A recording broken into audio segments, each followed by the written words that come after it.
Yan, hello mga kabarkads. Good morning Davao. Karon mga kabarkads, naata diri sa another development project diri sa Davao City, kining high-rise building diri sa Bakaka, Davao City.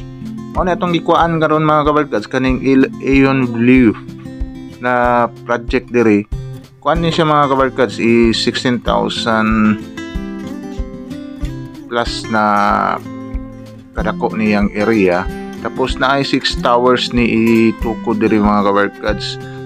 26 story daw ni ang isa ka tower, taga isa ka tower ani. Kaya ang una niya og duha is residential, ang ikatulo is condotel, na din siya condotel mga kabarkads. Ato lang ning gi-voice over mga kabarkads kay pag adto nato diri dili pa kayo kuha natong mga istorya dia party aning Aeon Blue. Yan, let's go.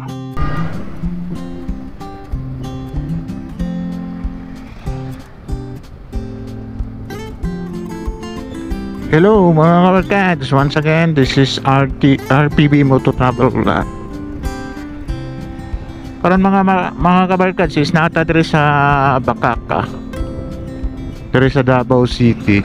Ato ning adtuan ning Aeon Blue na condominium kay murag dako naman sila ang natrabaho diri kay daghan man go request sa tuwa diri na wa gyud ta ka block diring area. Karon kay naaman ta diri padulong ato ning kuhaan mga kabarkads kaning Aeon Blue na condominium kay dako po ni na project diri na building diri sa may Bakaka. Siguro siya ay pinakauna na high-rise building diri na itukod. Pero masin diri ta sa layo is makita na nato nilang iyang mga crane.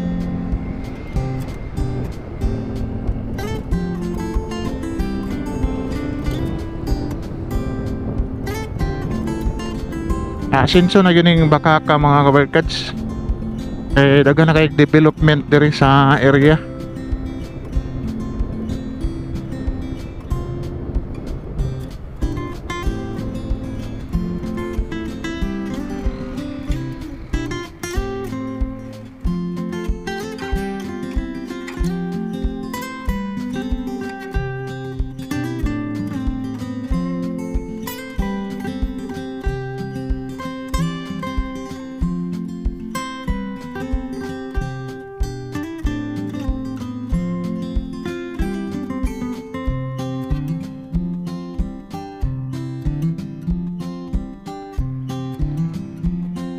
Yan mga kabarkads, dako na gyud ning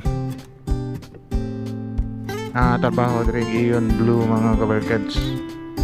Kay base sa nakita na to sa atong aerial shot is nanay duha ka building sila natukod diri.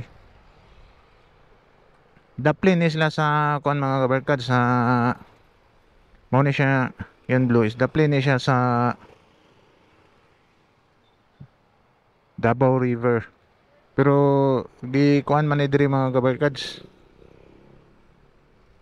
nang lugar diri ski buhatan man diki, dili ni siya ingon na maabtan og baha ning Aeon Blue diri na mga subdivision ni siyang kilid diri sa area.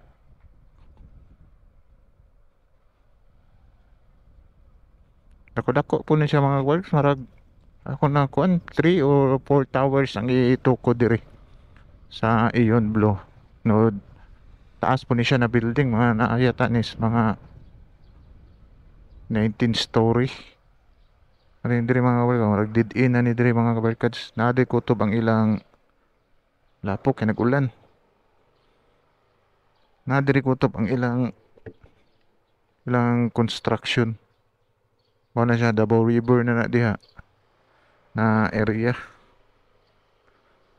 Mao na yung mga banghouse nila.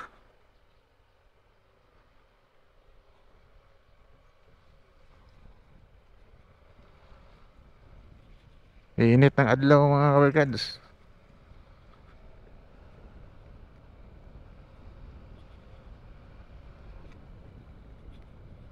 Magpila ka ni ka ektarya ni ilang yuta diri. Daghan ng mga trabante diri. Wat kasi contractor diri sa area.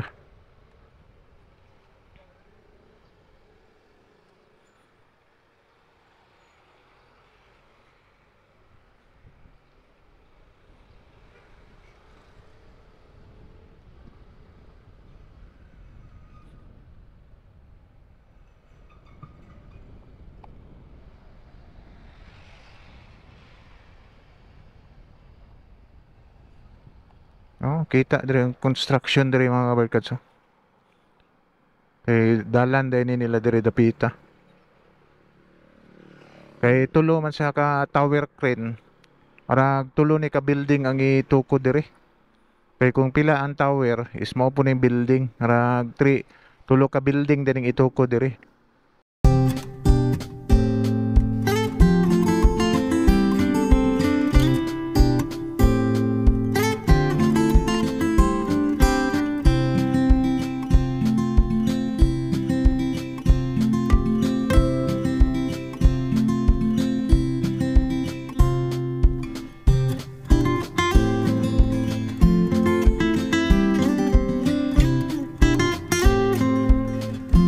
Pero abot sila ni kay story na may kuno 3 towers di ang itukod diri sa Ion Blue. Mo ni siyang isa ka high-rise building diri mga kabarkad sa may Bukana na condominium nagitukod kaning Ion Blue.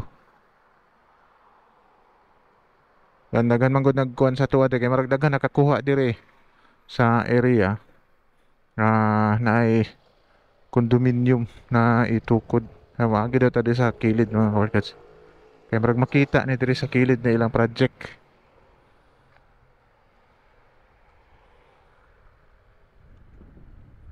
Makita gid diri mga kabarkads. Tas taas na gid ni ilang gi natukod diri mga kabarkads na project. No?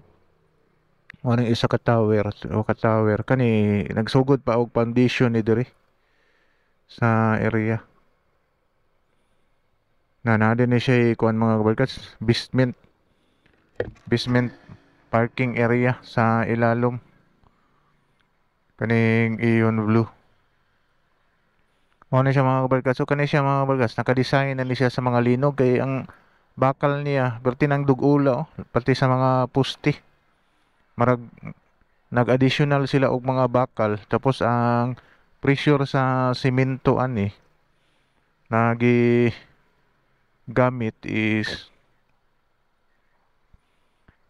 kining kuan na mix gwapo gyud na mixing pang linog yun ni siya na kuan gyud mga kabarkads.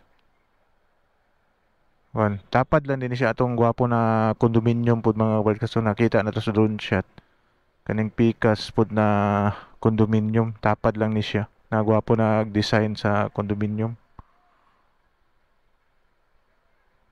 Mo nagsugod na sila diri oh. Daghan na trabante diri amot kisay contractor ani. Kubilko. Kay ilang crane Kubilko may nakabutang. Kubilko.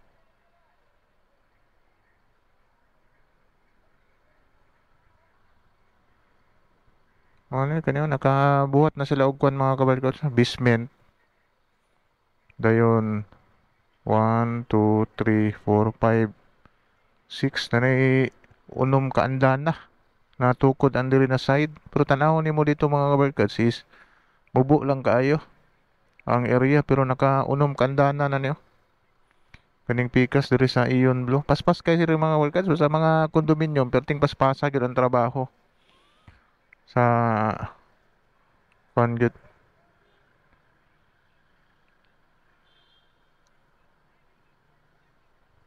Ano na kanang Ion Towers amot ka kuan ba ni Ion Towers kasi Ion Blue man ni siya ang kuan ani kung ka kumpanya ba ni sila o sister company kaning Ion Towers o kaning Ion Blue kani siya.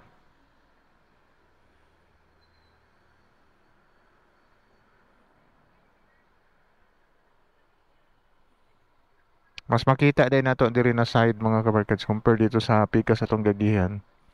Dili kay makita ang project diri sa Ion Blue na condominium. Isa na po ni siya ka development mga kabarkads. Kining project ka. Ay amot pila ni siya ka andana kay nakaunom ka andana naman sila. Oh. Basement. Dayon 1 2 3 4 5 6 unom ka andana na to dito na side. Ang sa pikas is na sa 5 kandana kani mao pay pagsugod ni kanin diri na side. Ambot kung dito sa Atbang sa Picas is tukuran pa po ni dito sa Atbang na side. Kani siya private road ni siya. Kani ang kalasadahan eh.